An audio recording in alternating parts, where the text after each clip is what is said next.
నమస్తే అండి. మా పాప లోక్య మ్యాథ్మెన్ స్కూల్లో 10th క్లాస్ చదువుతుంది.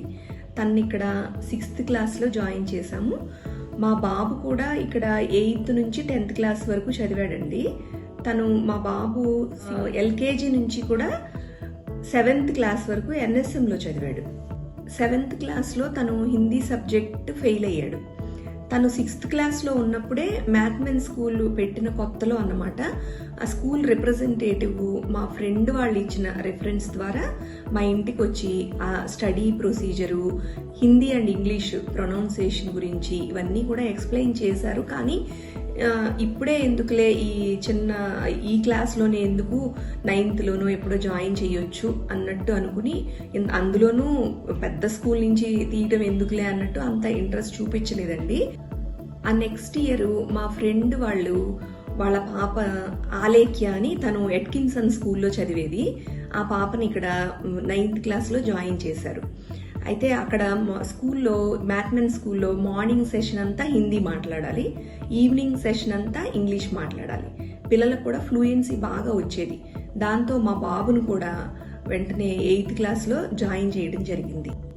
ఇంకా అప్పట్లో డైలీ న్యూస్ పేపర్స్ చదివి దాంట్లో హెడ్లైన్స్ రాయటము అండ్ డైలీ న్యూస్ టీవీలో న్యూస్ విని దాంట్లో కొన్ని పాయింట్స్ రాసుకురమ్మంటము పిల్లలకి చాలా చాలా ఉపయోగంగా అనిపించేదండి. పిల్లలకి జనరల్ నాలెడ్జ్ కూడా చాలా బాగా వస్తుంది అనిపించేది.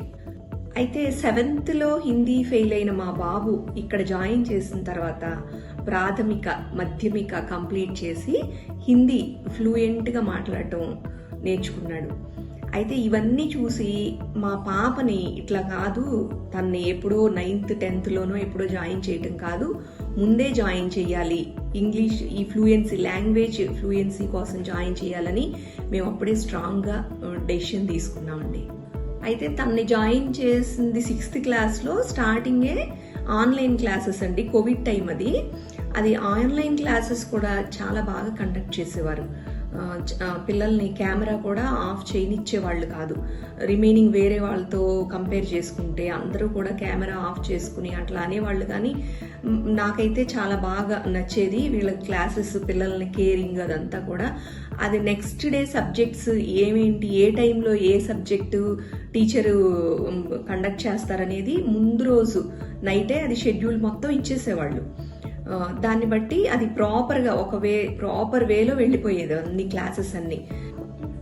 తర్వాత ఇంగ్లీష్ ఫ్లూయెన్సీ బాగుండాలని నావెల్స్ కాన్సెప్ట్ ఒకటి పెట్టారండి. ఆ నావెల్స్ అంతకుముందు టీవీలో న్యూస్ పేపర్స్ రాయటము ఇదంతా బాగుంది కదా, ఈ నావెల్స్ ఏంటి అని అనిపించింది. కానీ ఈ నావెల్స్ పెట్టడం వల్ల వీళ్ళకి కమ్యూనికేషన్ స్కిల్స్, ఇంగ్లీష్ ఫ్లూయెన్సీ అనేది ఈ రోజుల్లో పిల్లలకి చాలా అవసరం కాబట్టి ఆయన ఒక లక్ష్యంతో, మ్యాథ్మెన్ సార్ ఒక లక్ష్యంతో దీన్ని పెట్టారని తర్వాత అర్థమయ్యి అది కూడా చాలా బాగుందండి. పిల్లలకి చాలా యూస్ఫుల్ అదైతే.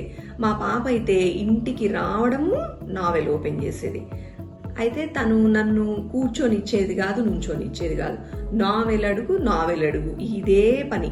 చాలా ఇంట్రెస్ట్గా తను నావెల్స్ చెప్పిందండి. సార్ కూడా పాపకి నావెల్స్ అంటే చాలా ఇంట్రెస్ట్ అని చెప్పి ఆయన కూడా చాలా పొగిడారు.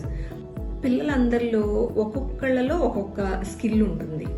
ఈ రోజుల్లో అసలు కావాల్సింది ఏంటంటే కమ్యూనికేషన్ స్కిల్స్, ఇంగ్లీష్ ఫ్లూయెన్సీ. అది నావెల్స్ కాన్సెప్ట్ ద్వారా ఇక్కడ చాలా బాగా నేర్పించడం జరుగుతుందండి. అయితే ఇక్కడ మెయిన్ ఇంకొకటి అసలు నచ్చింది ఏంటంటే బయట ట్యూషన్స్తో ఇక్కడ అసలు అవసరం లేదండి. బయట మనం జనరల్గా చూస్తుంటాము ఏంటంటే స్కూల్ నుంచి రావటం, ట్యూషన్కి వెళ్ళటం, మళ్ళీ ఎర్లీ మార్నింగ్ లేవటం, 5కి ట్యూషన్కి వెళ్ళటం. అప్పట్లో మా బాబు అప్పుడు కూడా నేను అది చూసి ఇవన్నీ అసలు ఈ మ్యాథ్మెన్ స్కూల్లో అసలు బయట ట్యూషన్తో పని లేదు అన్న ఇదితోనే అసలు ముందు మెయిన్ ఈ స్కూల్ అంటే ఇంట్రెస్ట్ చూపించడం జరిగింది. అయితే మనం స్కూల్లో జాయిన్ చేసేటప్పుడు పిల్లల్ని ఒక చిన్న టెస్ట్ పెడతారండి. మా పిల్లలకు కూడా అలానే పెట్టారు. 2 పాస్ అయ్యారు, సీట్ ఇవ్వడం జరిగింది. స్ట్రెంగ్త్ కూడా లిమిటెడ్ స్ట్రెంగ్త్ అవ్వటము, పిల్లల్ని చాలా కేరింగ్గా చూడటము. సార్ కూడా సీసీ కెమెరాస్లో కూడా పిల్లల్ని అబ్జర్వ్ చేస్తుంటారు. టీచర్స్ కూడా క్లాస్లో ముందు ఒకళ్ళు, వెనక వైపు ఒకళ్ళు, ఒక క్లాస్కి 2 టీచర్స్ ఉండి చాలా చక్కగా పిల్లల్ని కేరింగ్గా చూస్తారు. ఈ స్కూల్లో స్టోరీ రైటింగ్ అనేది కూడా ఒకటి ఉందండి. ఏంటంటే ప్రతిరోజు ఒక స్టోరీ నేమ్ చెప్తారు. అది స్కూల్కి వెళ్ళగానే, మార్నింగ్ స్కూల్కి వెళ్ళగానే ఒక 10 minutes దాని గురించి రాయాలి వాళ్ళు. దానివల్ల వీళ్ళకి writing skills and memory power పెరుగుతుందన్న ఉద్దేశంతో ఈ కాన్సెప్ట్ వాళ్ళు పెట్టడం జరిగింది. అది చాలా యూస్ఫుల్ అండి పిల్లలకి. మ్యాథ్మెన్ స్కూల్లో మెయిన్ కాన్సెప్ట్ ఏంటంటే పిల్లలు మ్యాథ్స్లో పర్ఫెక్ట్ అవ్వాలి.